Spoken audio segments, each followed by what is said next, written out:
Манай сайхан орныг маань өмнөд төршийн шунхай худалдаачид, доншуур наймаачид говь хангаагүй хэлсэн бэдэрч, ард түмний аль өнгөтэй өөдтэй эдэмсийг арга залаар цөмлөн зуглуулж байсан үед ар Монголд ирж амьд суух, арга ив нь олдвол 15 малтай болох, арилжаа 8-аар амьдрал залгуулах бодолтой нэгэн хятад баян худалдаачин дагаж дотор газраас иржээ. Хос шаханаас өөр илүүчлэх хувцсгүй, 2-3 бодол хамрын тамхинаас өөр хогшлгүй тэр хятад авчирсан хэдэн тамхиа өнөд хүргэж ноос ус, арьс ширэг зэрэг харин нутаг талтаар үнэлэгдэх зүйлээр арилжаад нутгийн зүг яаран иржээ.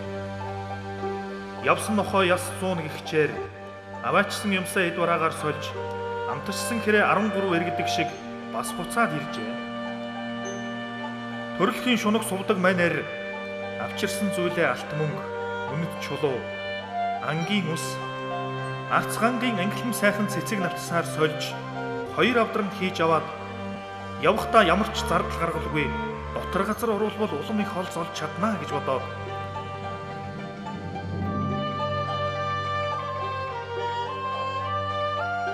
ажлын хүнч хөсөлсөнгүй, ачлах хөсөгч хэрэгэлсэнгүй явжээ. Хэрв ачлах хөслөхтэй явж байвал баян данжаад явж байна гэж замын тунулчид дайрч хамаг юм алдаж мэдхээс ихэд болгоомжлон ганцаархнаа 2 авдартай юмаа зөөж тавиад явж байжээ. Тэгтэл нутгийн нэгэн баяны зарц замд нь дайралтаж "Данжаадгүй! Авдартай юмаа тэмээн тэгнээд ч юм уу? Тэргэнд ачаадчулсан явахгүй яасан юм бэ?" гэж асуусан. Хятад уурлаж "Хай чи юу мэднэ? Би явж байна. Бээжин сууж байгаа шүү. Чамд хамаагүй" гэчгээд нөгөө хүн давдруудаа хурдан зөөж тавьсаар эргэн харсаар явж оджээ. Тэр ингэж явсаар сүүлдээ бүр ядарч шургаж унтлаа сүлдэж авдраа өргөж даахаач байж гээ. Тэгээд авдрынхаа сүүдэрт суугаагаар амарч хэсэгхэн зур зөөрмөлөх хооронд зүүн урдаас зүс царай зүүрлэшгүй муухай хідэн хүн ирж авдартай ямыг нь авлаа гэж зүүдлээд учиргүй айж хашгиран сэрсэн чинь хаваард нь юу ч байсангүй гинэ. Харин хажууханд нь өнчин хар буйс харагдаж гин. Энэ яасан тэмдэгтэй мод байна вэ? Алт мөнгө эрдэнсийнхээ аль хүндээс энэ бутны дэргэд булчхаад хөнгөн эд юмаа үүрээд явна. Сүүлд нь эргэж булсан юмаа авахад амархан гэж сүрхий мэрэгэн арга олсондоо ганцаараа маасайтл инээж одоохон газар ухъя гэж утсноо. Бас л хартай санаанд дийлж хаяа гэгэн цагаан өдрөөр газар ухаж байгааг хүн харуул яана. Шөн ухвал дээр гэж боджээ. Шөн болсон хойно авдраа багтах нүх малтаж гарсан шороогийн охтны үлийг давж чийгээд авдраа болсон шороог хэнд ч мэдэгдэхгүйгээр тэгшлэн хавойрын хайрах чулуу цуглуулж тарааж орхиод нар гарахаас өмнө яваад өгчээ. Үүрсэн юм нь хэдий хөнгөн боловч байн үүрээд явхаар бас л хүнддэж байн амарч өндсөөр бараг жил болж байж нутгийн бараа харж гин.